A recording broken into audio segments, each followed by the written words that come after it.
Good evening, ladies and gentlemen, to Photoshop tutorial. This tutorial is entitled Creating a Black and White Image from a Color Image.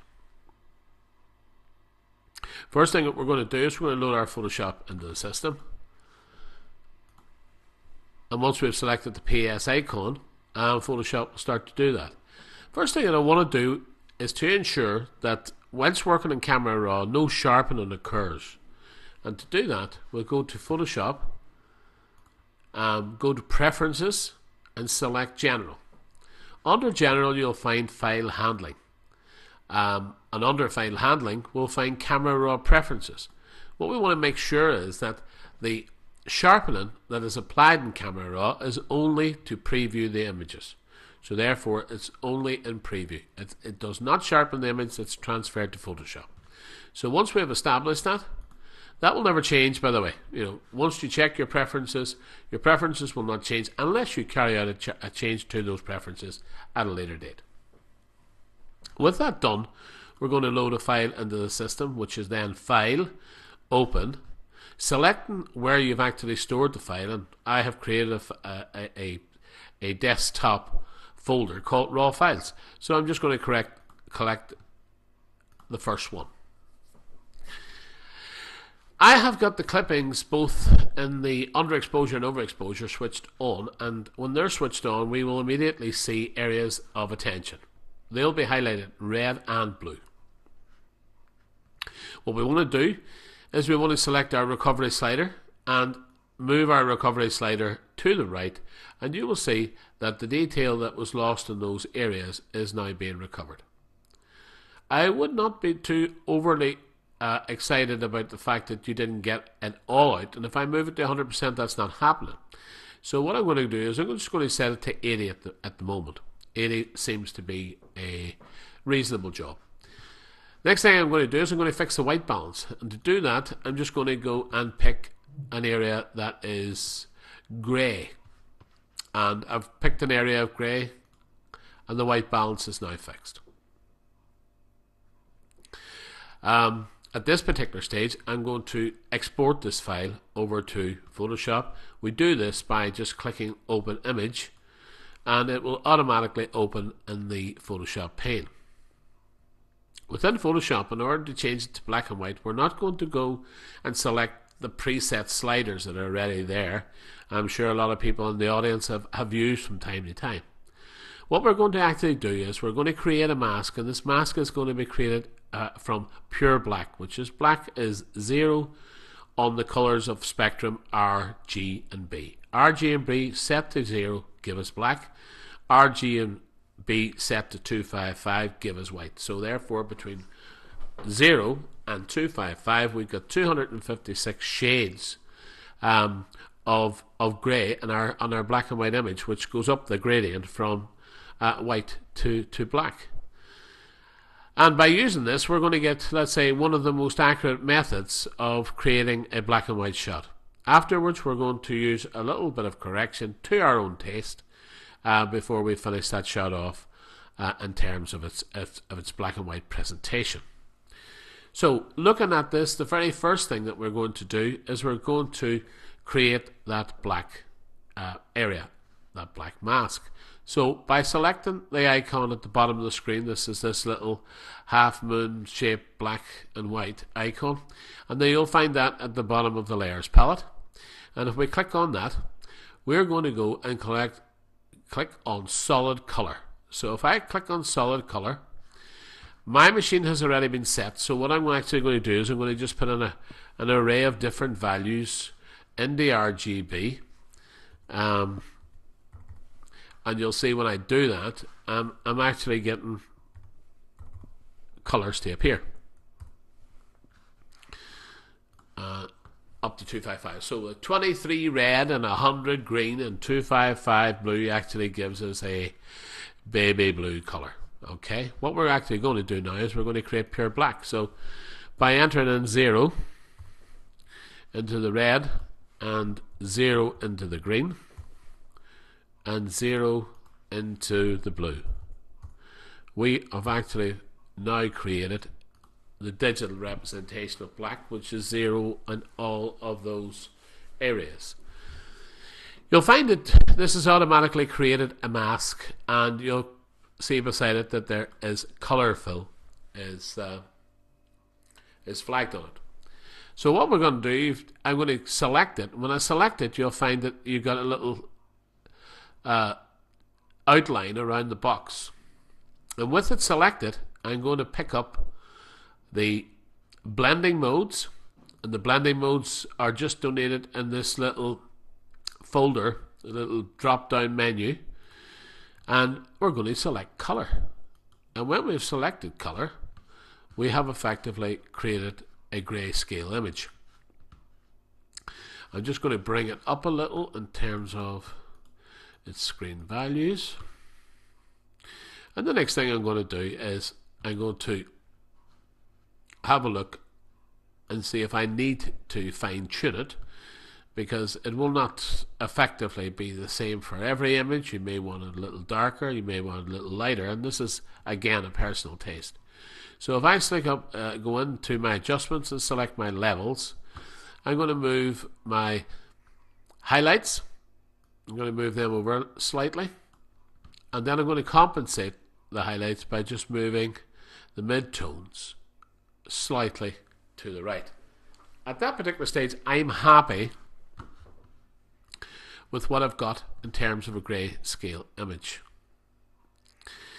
The next thing we're going to do in the next video that we're going to consider, and that is we're going to consider sharpening. Although the image was taken, it's not bad, but I mean, at the end of the day, what we can do is we can apply sharpening to this image in order to exaggerate the features and protect areas that we don't want sharpening to appear. So I hope you will stay with me. And good evening, ladies and gentlemen, and welcome to Photoshop tutorial. And this tutorial is entitled Sharpening an Image. Before we begin to sharpen the image, let's make the image its output size. In this case, I have chosen it to be we're going to choose it to be 10 by 15.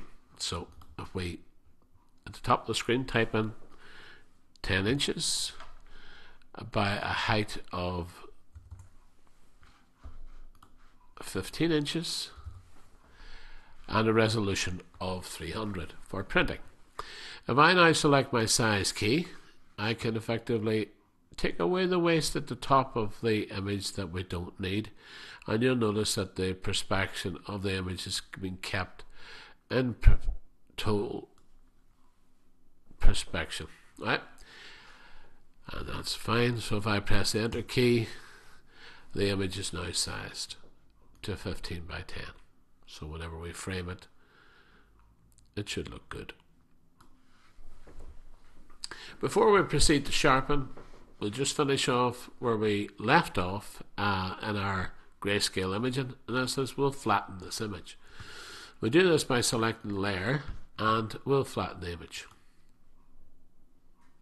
You'll now find that everything that we've done in the first tutorial to achieve the grayscale image is now being flattened into a new background image.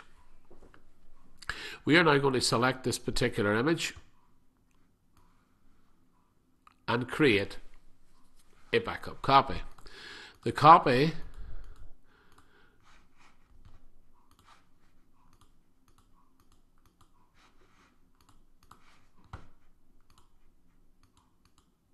we click on it, we can call it sharpen.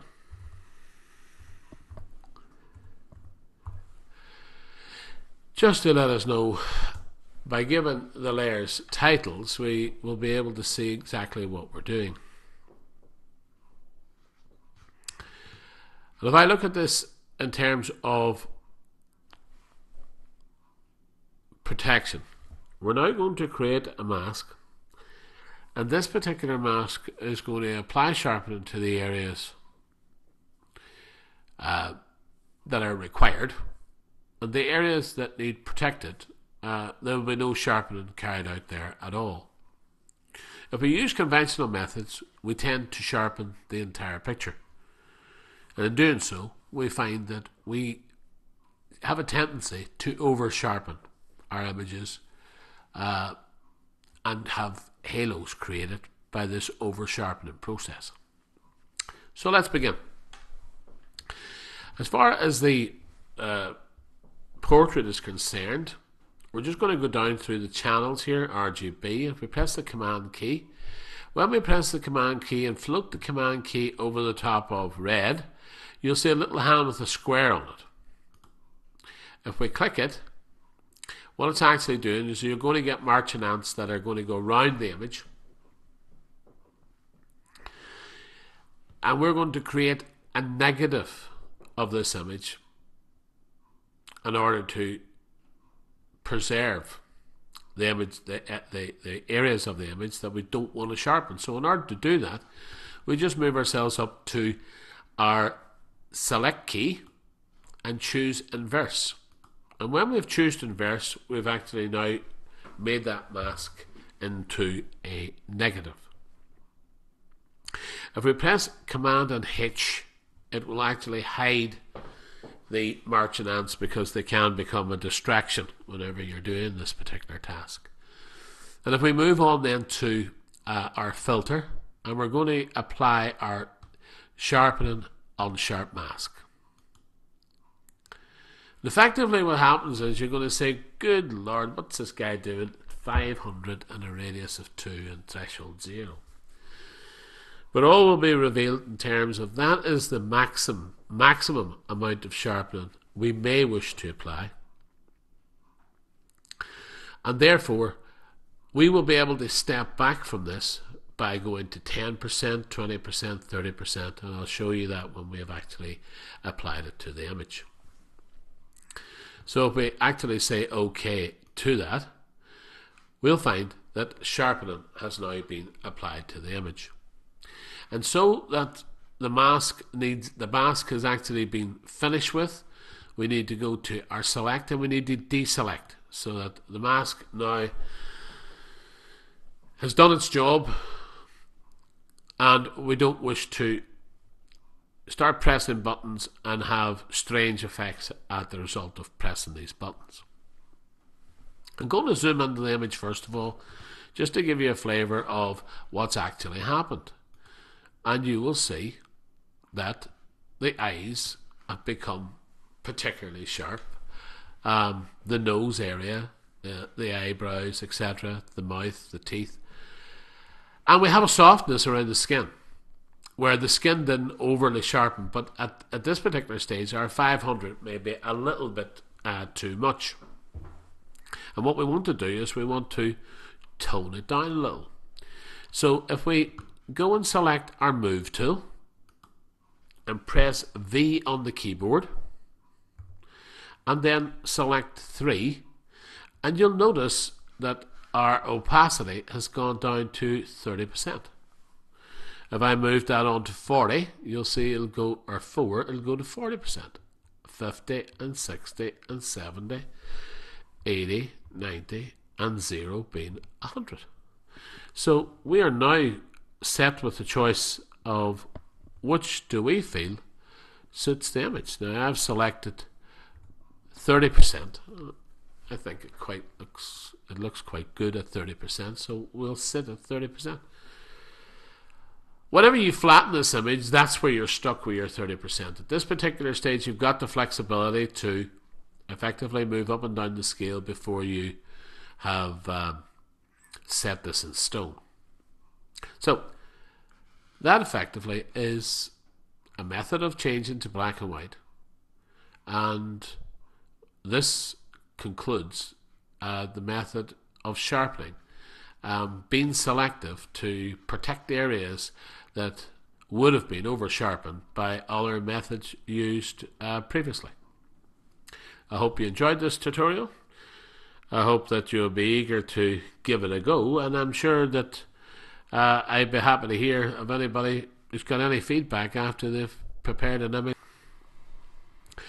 Photoshop automated workflows. What does that mean? Well, we normally take an image in Photoshop and we twig it left and we twig twig it right, and we stand back and have we done the best that we could? Then we find that we finish the image, we start the process all over again. Repetitive work that we currently would do, we have the ability to record it, and that way we can apply that recording to any of our start images and roll on to a finishing process that may not be the same for each image. So again, working on the black and white image conversion, I'm now going to show you how to create an automated workflow that will convert your image to grayscale and apply sharpening at the touch of the button. So let's get started. Going to bring our Photoshop into play, and from Photoshop going to load an image. I'm going to load the image, and again working with the portrait raw image.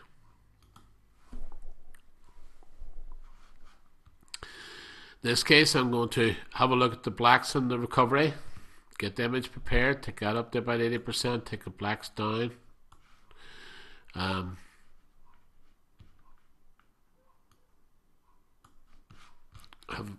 a little fix at the white balance, pick something that's grey in tone, and open the image.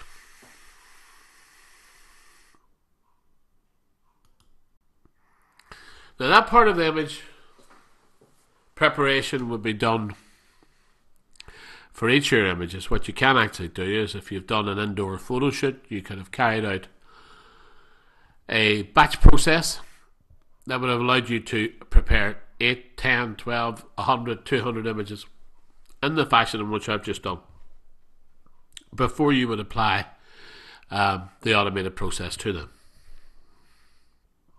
Whenever we're going off to do the automated process,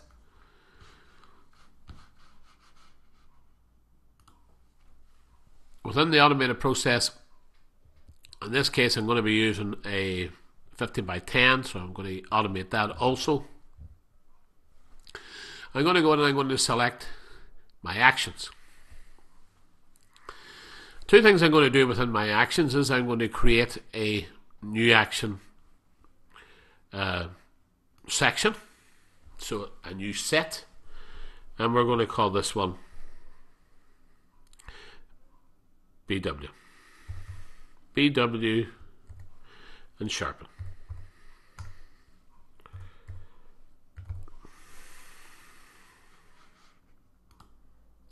And you'll see it's created a little folder. And if we go to the next icon, within that little folder we can create an action. So the action in this case will be create a BW image. And you'll find there's a record button just beside where you put the name. So if you now click on the record, everything that we now do, all of the actions that we now do, will be recorded in that file.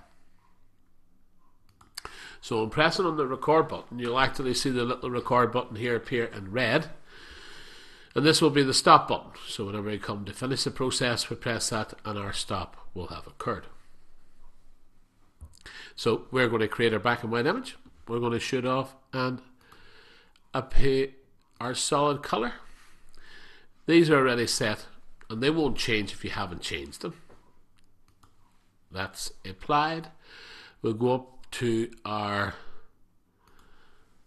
blending modes and choose color, and we've effectively got a color image. In this case, I am going to have a wee look at the levels.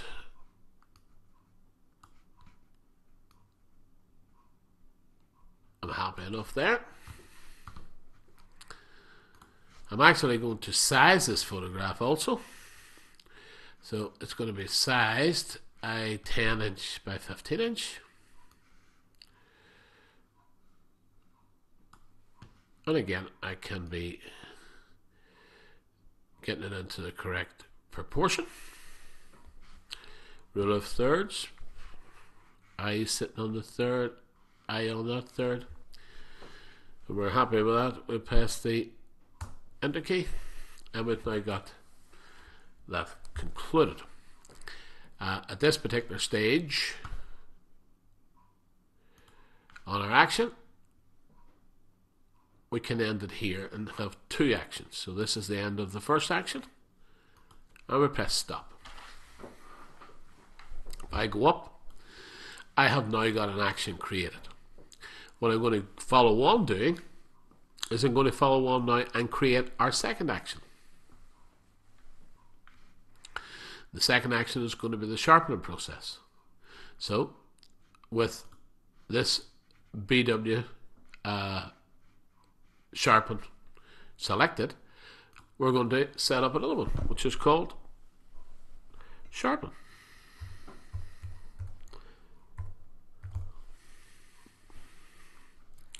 Again, we'll press record.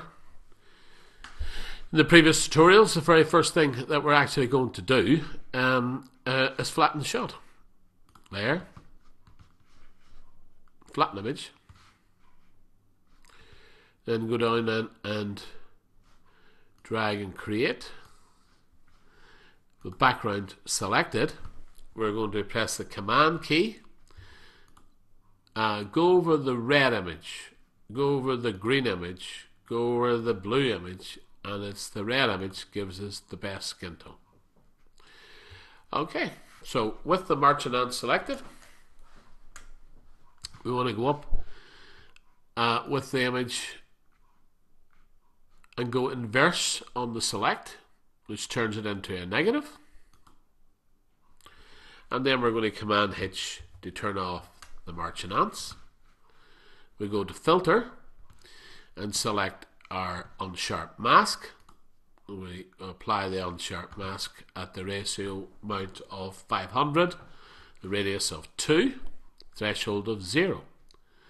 And if we apply that, we now effectively have got the end of the process for the sharpening.